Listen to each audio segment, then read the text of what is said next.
جب مرد کی انا پر چوٹ پڑتی ہے تو وہ ساری محبت لپیٹ کر سائڈ پر رکھ دیتا ہے، اور جب عورت کی انا پر چوٹ پڑتی ہے تو وہ محبت میں سر چڑھی مرد کو زمین پہ لا پھینکتی ہے اور پلٹ کر دیکھتی بھی نہیں۔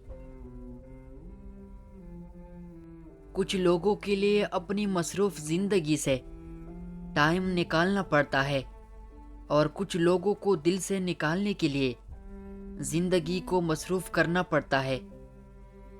خاموشی اختیار کر لینا دب جانے کی علامت نہیں، ترجیحات کا فرق ہے۔ ہر بات اور ہر بندہ جواب کا مستحق نہیں ہوتا ہے۔ انسان سخت مزاج کب بنتا ہے؟ جب بہت سارے لوگ اس کی نرمی کا غلط فائدہ اٹھا چکی ہوتی ہے۔ کبھی کبھی کچھ بھی بولنے کا دل نہیں چاہتا، ایسا لگتا ہے ہم اپنی احساس کو صحیح الفاظ میں ڈال نہیں سکیں گے، اور اگر ڈال بھی لے تو سامنے والا شاید سمجھ نہیں سکے گا، اس لیے خاموشی کا سہارا لیے مسکرا کے جیتے رہتے ہیں۔ عورت جب کسی مرد کو پسند کرنے لگتی ہے تو اس کے سامنے 3 ادائیں ظاہر کرتی ہے۔ اول مسکراتی ہے، دوم اپنی کپڑی درست کرتی ہے، سوم اپنی بالوں کو پیچھے کرتی ہے۔ خدا نے اگر دوست جیسا رشتہ نہ بنایا ہوتا تو انسان کبھی یقین نہ کرتا کہ اجنبی لوگ اپنوں سے بھی پیارے ہو سکتے ہیں۔ لفظوں کی چہری نہیں ہوتی، لیکن احساسات کی چاشنی سے مل کر یہی الفاظ جیتی جاگتی وجود بن جاتی ہے۔ جب عورت نے کسی سے رشتہ توڑنا ہوتا ہے تو سب سے پہلے اپنی زبان سے مٹاس کو ختم کر دیتی ہے۔ ہمیشہ اچھے لوگوں سے رشتہ جوڑے، کیونکہ وہ اچھے دنوں میں سرمایہ اور بری دنوں میں محافظ ہوتی ہے۔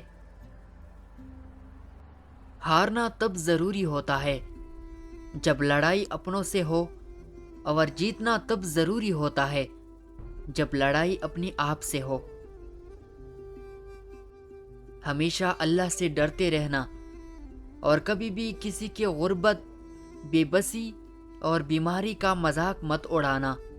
اللہ کی پکڑ بڑی سخت ہے، یہ وقت تم پر بھی آ سکتا ہے۔ یاد رکھنا، بادشاہ کو فقیر اور تندرست کو بیمار ہونے میں دیر نہیں لگتی ہے۔ وہ دین کسی کو کیا نقصان پہنچائے گا جس دین میں راستے سے پتھر ہٹانے پر بھی ثواب ملتا ہو۔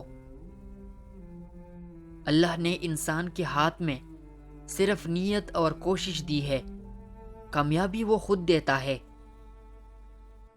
شادی کے بعد عورت کی حالت کو دیکھ کر اس کے ماں باپ کا نہیں بلکہ شوہر اور سسرال والوں کا پتہ چلتا ہے۔ باتیں اگر بول دی جائے تو رشتے مر جاتے ہیں، اور اگر دل میں رکھ لی جائے تو انسان مر جاتا ہے۔ عشق کی پیدا کردہ کیفیت بندی کے اندر نئی قسم کی جنون پیدا کرتی ہے جو کہ رحمت کا ذریعہ ہے۔